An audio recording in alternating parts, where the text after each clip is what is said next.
moving on to secret number 2, I know this is something which strikes fear into many people's hearts, including my own.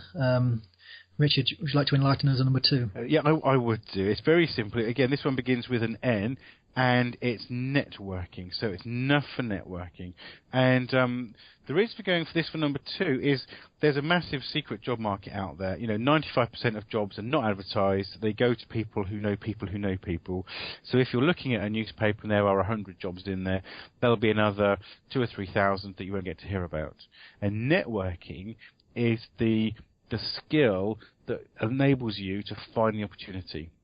The other thing about networking that people overlook completely is if, for example, I'm talking to you, James, and then you meet someone tomorrow who says, I'm looking for a business coach, and you say, I know this guy called Richard Maun, he's really nice, he's really, really passionate about it, then you're already selling me in, and that client will overlook that I may not have a particular qualification or particular experience.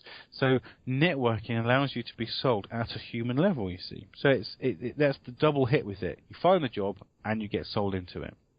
So from a graduate point of view, if you're recently graduated from university, you might not have a particularly large network outside of your peers at university and your friends. How can you go about starting to network so it's effective in your job hunt?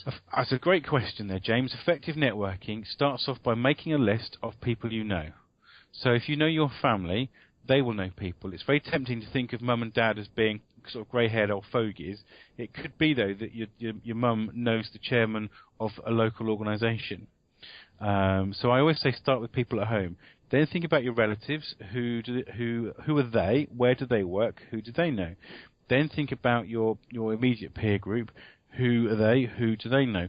That immediately gives you about 15 to 20 people you can go and talk to. So networking is about talking to people, and it starts with talking to your immediate family, your uncles and your aunts, for example's sake, and saying, I'm looking for a job. Who do you know who? That's the most valuable question. Who do you know who might be able to help me? Not, can I have a job? It's who do you know? So that's the first thing is really to be methodical about it. It's amazing that you always know more people than you think you do. And I always say to people, you can always email me and say, Richard, who do you know? And you'd be amazed how many people don't ask. So by asking gets you ahead of the game. The other thing you can do is be very practically minded. Look at your local community and think to yourself, where's a good place to go and talk to people? So there are local business clubs that meet. You can go along to those as a guest, often for free. And even if it costs you 10 or £12 a month to go along, you can join them. And rather than turn up and say, I'm a graduate, I'm looking for work, you can say to yourself, I've done a marketing degree. I'm thinking of setting myself up in business as a marketing consultant, and I'm just sort of feeling my way in the world and gathering information. People will be very happy to help you, and you've just met another 50 people that way. It's famous saying, your network is your net worth. So the number of people you know. Well, it's absolutely right, and you always know more people than you realise, and people are always going to be more helpful. So the first thing is, look to your. I'm not joking. Look to your family and start to tell people that you're looking for work. The second thing is, look to your community and from a business perspective and go business networking. And the third thing is volunteer. I have a radio show on a Thursday, and we have a number of graduates coming into the radio show to act as producers and supporters and things.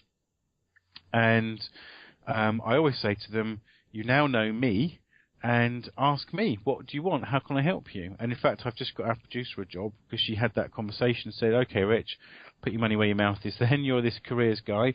What do I do? And I said, go and start talking to people. And of course, she's talked to people at the radio station. And lo and behold, she's been sat in the studio for the last 12 weeks with her future employer. Brilliant.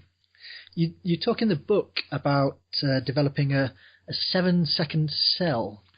Can you expand on what this is and how to create one? Yeah, a 7-second sell, it might be also called an elevator pitch. And basically, it's describe yourself in 10 words. And the reason is, when someone says, tell me about yourself, you want to be relatively succinct, as we were at the head of the conversation.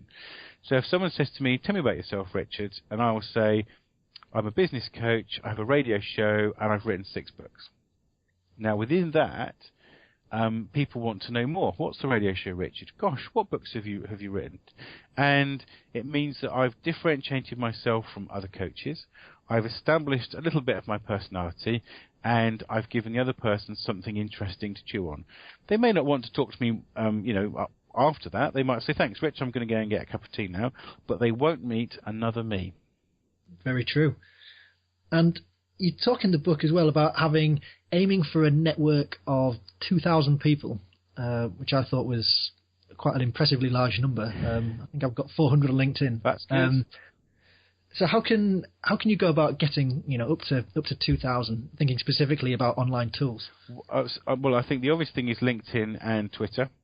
I set myself targets for social media about 10 years ago, and said I wanted to have so many in each group. And I've now got 2,500 Twitter followers, for example, and I think I've got about 800 LinkedIn contacts.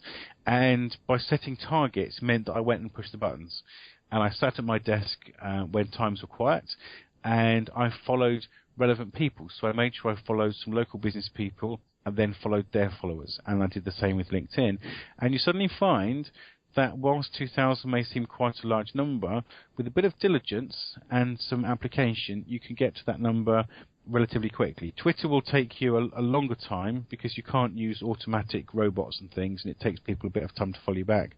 But LinkedIn, I don't know, you could have 500 people after a month maybe, and aim for 2,000 after 3 months. Well, I'll set myself that target now.